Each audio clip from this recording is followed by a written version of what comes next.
Well, tensions between Ottawa and India have been on the rise after Prime Minister Justin Trudeau accused the Indian government of orchestrating the assassination of a Canadian Sikh activist. India has denied the allegations and is hitting back with measures aimed at curbing travel between the two nations, which has left some Canadian tourists, business travelers, even former Indian citizens scrambling to adjust their travel schedules. But what about the longer term impacts, particularly economic impacts from these developments? Let's bring in Michael Kugelman. He's director of the South Asia Institute at the Wilson Center for more on the current situation. Michael, thank you very much for your time today. Appreciate it. Thanks. Good to be here with you. What has been your reaction to all of these many moving parts, and they're coming quickly?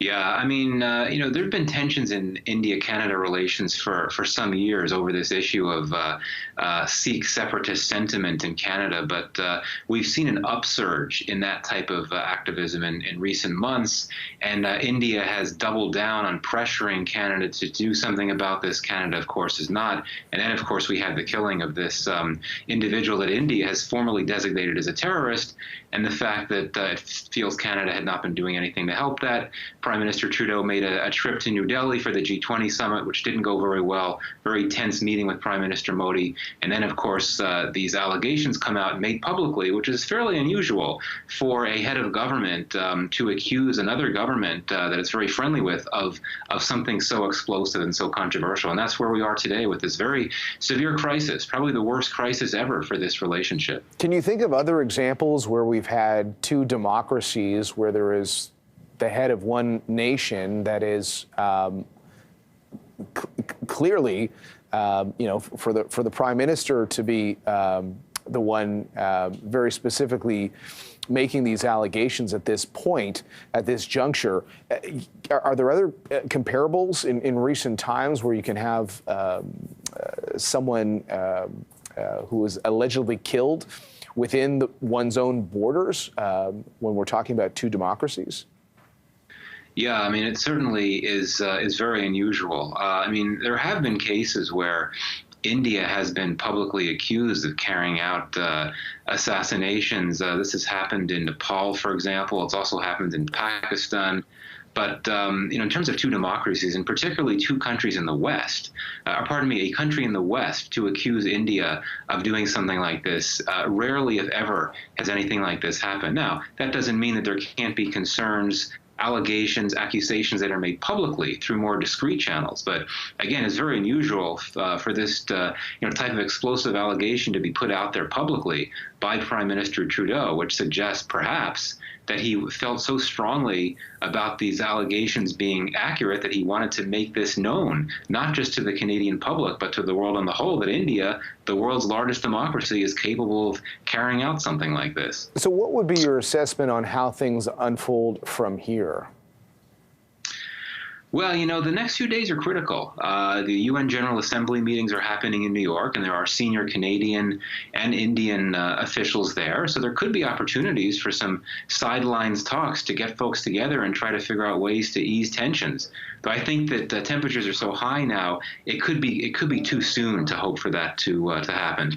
I do think there could be a role here for the United States, perhaps as a mediator, to try to talk to both sides, to try to, at the least, persuade them to not take further escalatory steps beyond those that have already happened, and which will make it more difficult to rein in this crisis down the road. And what about on the economic side at a time when obviously tensions between the U.S. and China, or tensions between Canada and China, have been also sizable and have opened the door to, conversations constantly about what other trading partners around the world can Canada build a deeper relationship with? India's, an obvious choice with a fast-growing population and its own economic ambitions. What happens on that front, do you think?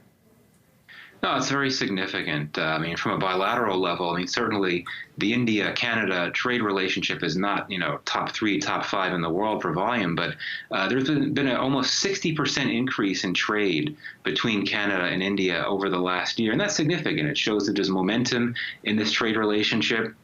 And indeed, at a moment when so many countries and companies are trying to redirect investments and production away from China and to other countries, including India, there could be a lot at stake here. I mean, if Canada were to see its relationship with India ruptured, I hope it doesn't come to that.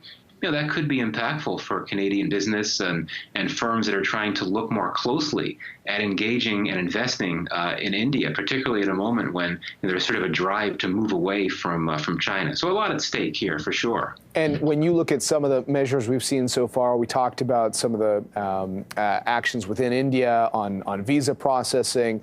What are the signs to be watching on that front to determine if things are escalating even more, or if there is actually some common ground being found? Yeah, I mean, the visa suspensions are very troubling for sure, and you have to hope that those are temporary. Clearly, India wants to make a point. Its point is that the big problem is not what India might have done, but what Canada has done for many years of, according to India, sheltering those that India believes to be terrorists and anti-India forces. And the view here is that Canada is not a safe place for India because of the presence of these anti-India forces, hence the decision to suspend visas because of this idea that it's not safe for Indian diplomats to be conducting their business. You want to get away from that. That's very unfortunate to be focusing on that narrative. So hopefully the visa suspensions will be brief. But if you start to see other tactics with impacts on trade and commerce, Air India has direct flights from Canada to India.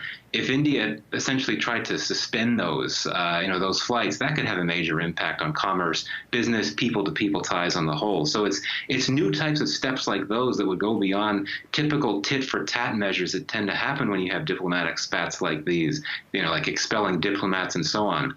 If things go beyond that, that's when I think you have to worry about a lot more. Finally, if you start to see India telling Canada that it has to reduce its diplomatic presence inside India, that would be a bad sign. And there are some indications that India may be wanting to go in that direction. Would not be a good thing for the relationship.